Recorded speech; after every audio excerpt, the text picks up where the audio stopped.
What's your poison? The bartender asks me in a jovial manner, his eyes fixed on me expectantly. Of course, I know exactly what the answer to such a query is, in multiple ways, in fact.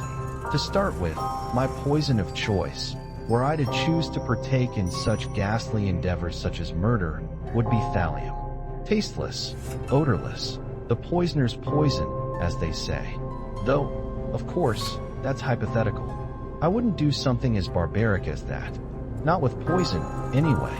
My poison in this circumstance, though, would be a double shot of gin and tonic, with a slice of lemon to finish. Some might call me basic, perhaps even subpar, for drinking such an unelaborate beverage.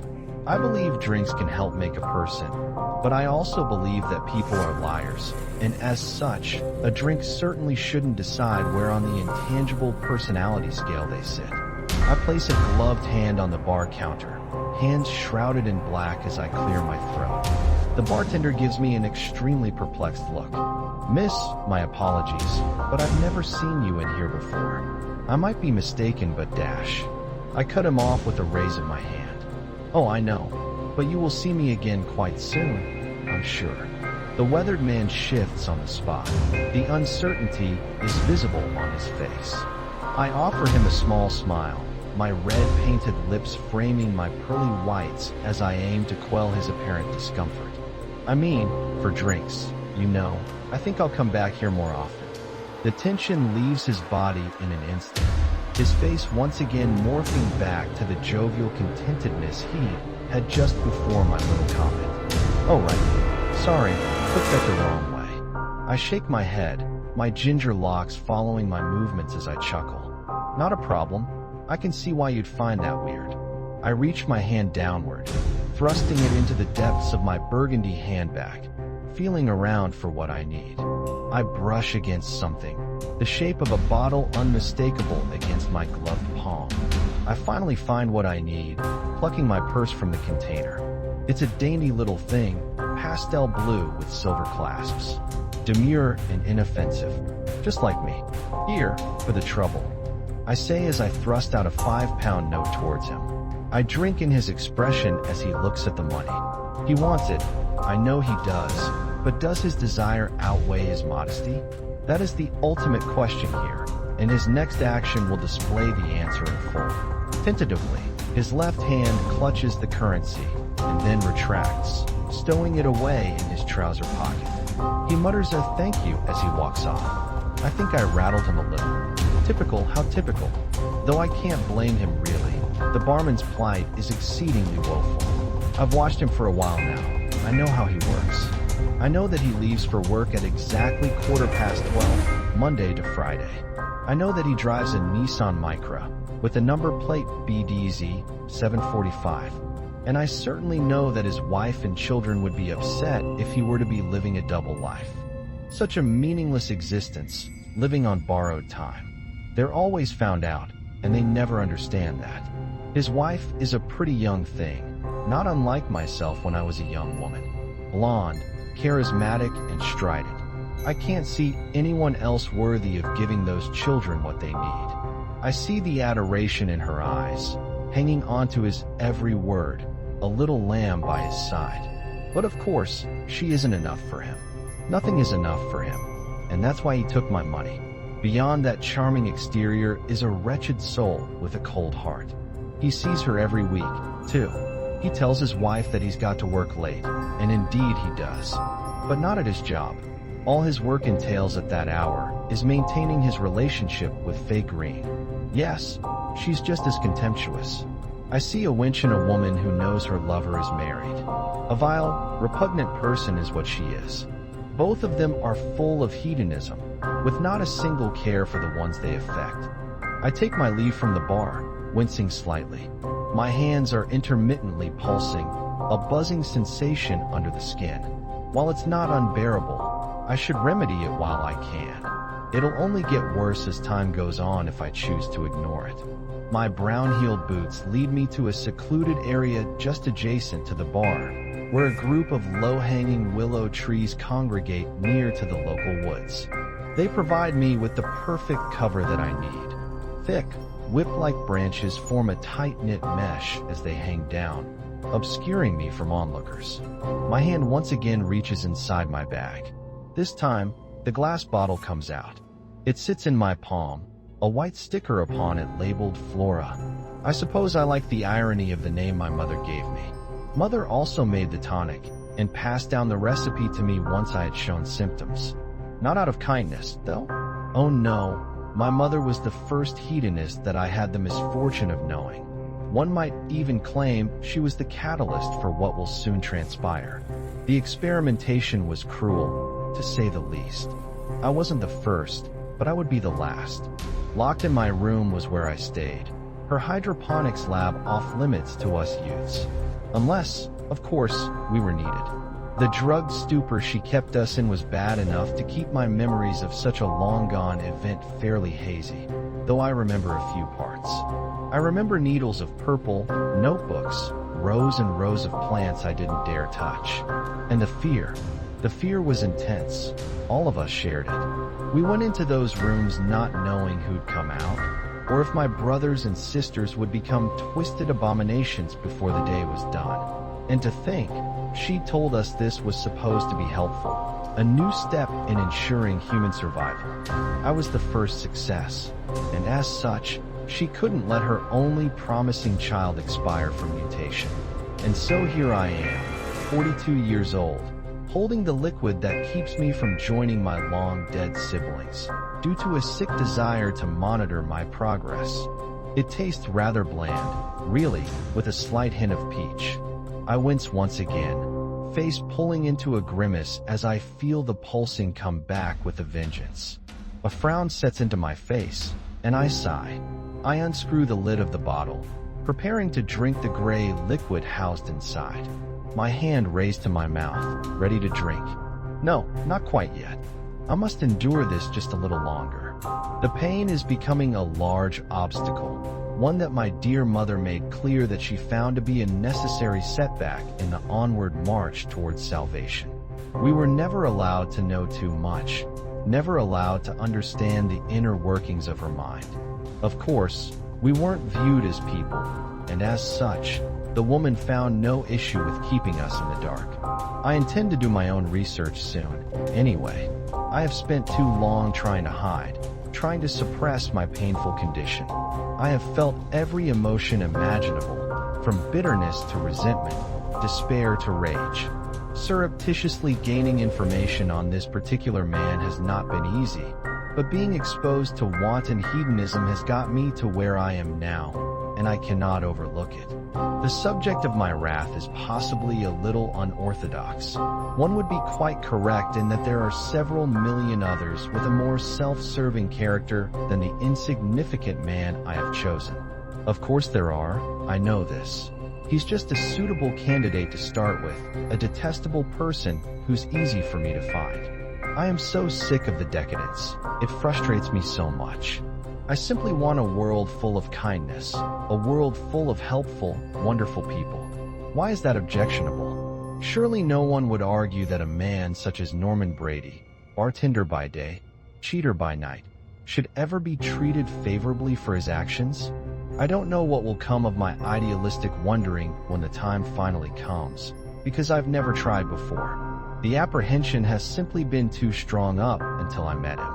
Nonchalantly strolling along the path towards the woodland trail is the very man I need. In my haste to deal with my problem, I seem to have briefly lost focus. The brazenly sinful bartender has the vice of smoking to deal with too, the subtle shaking of his hands indicating the underlying addiction. The universe has grounded me once again, showing me that I am indeed required to do this.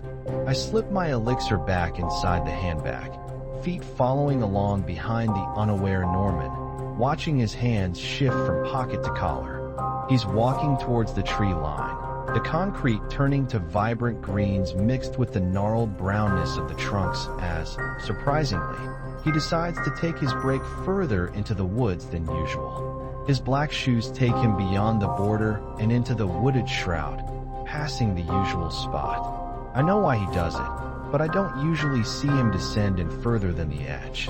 It's his happy place, from what I've gathered, a brief respite from his stressful reality. Stressful due to his own influence, I might add.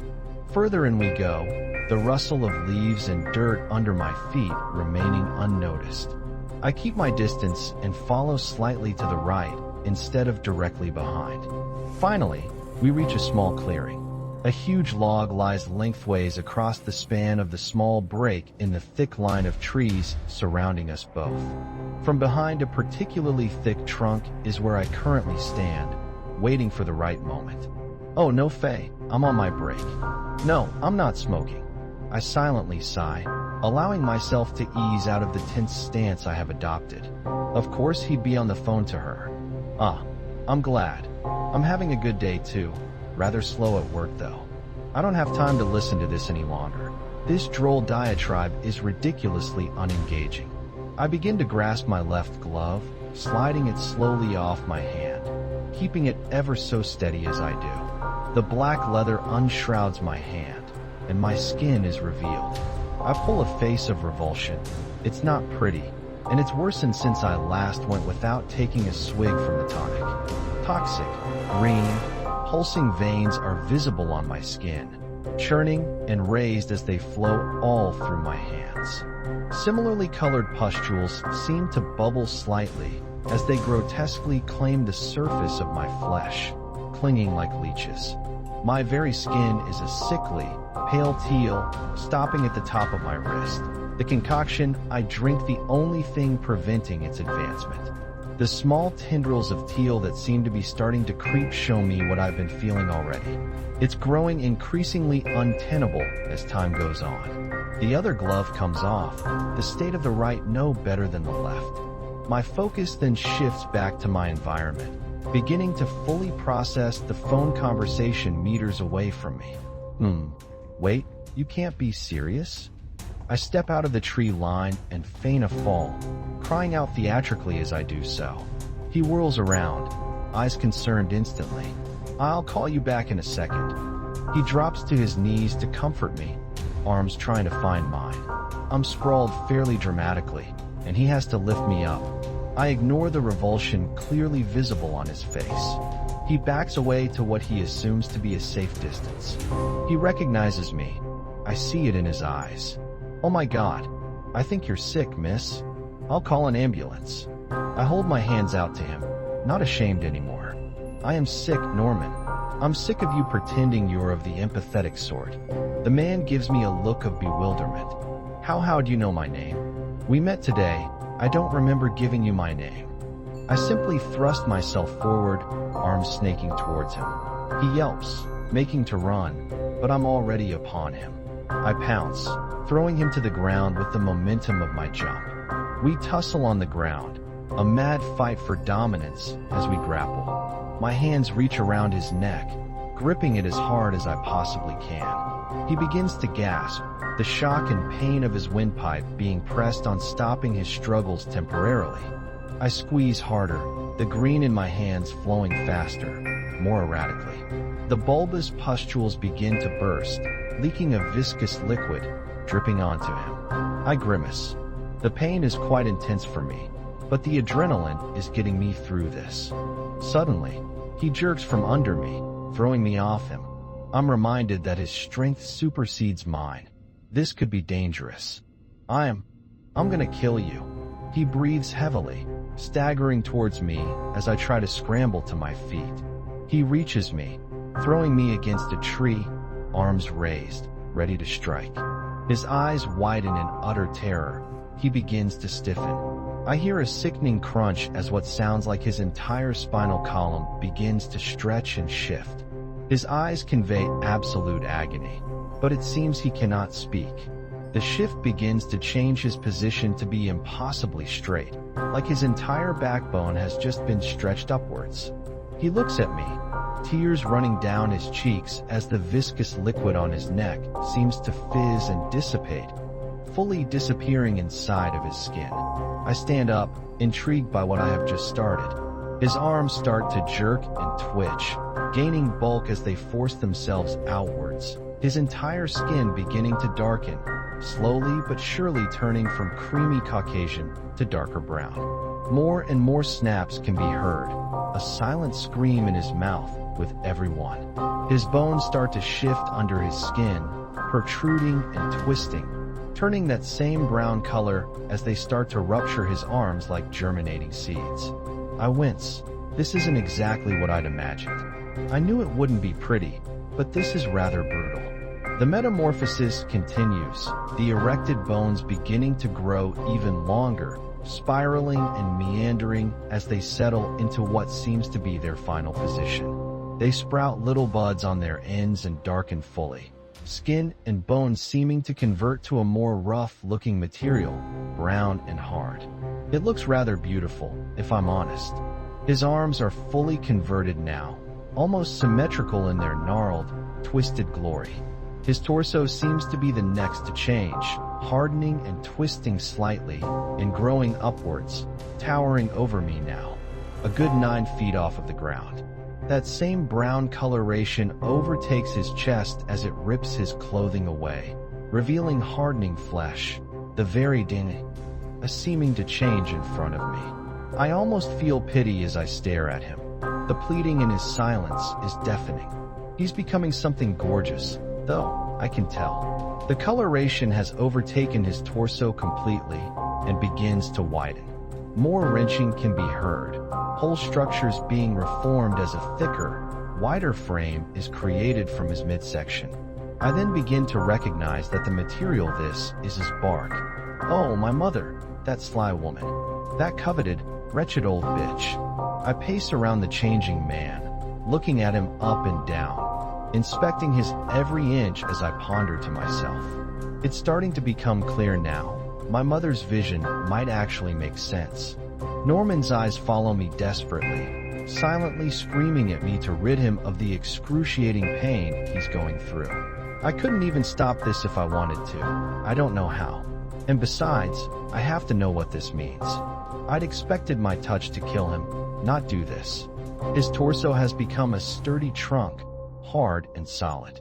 I watch as his legs and feet begin to force their way into the ground, digging wildly at the soil.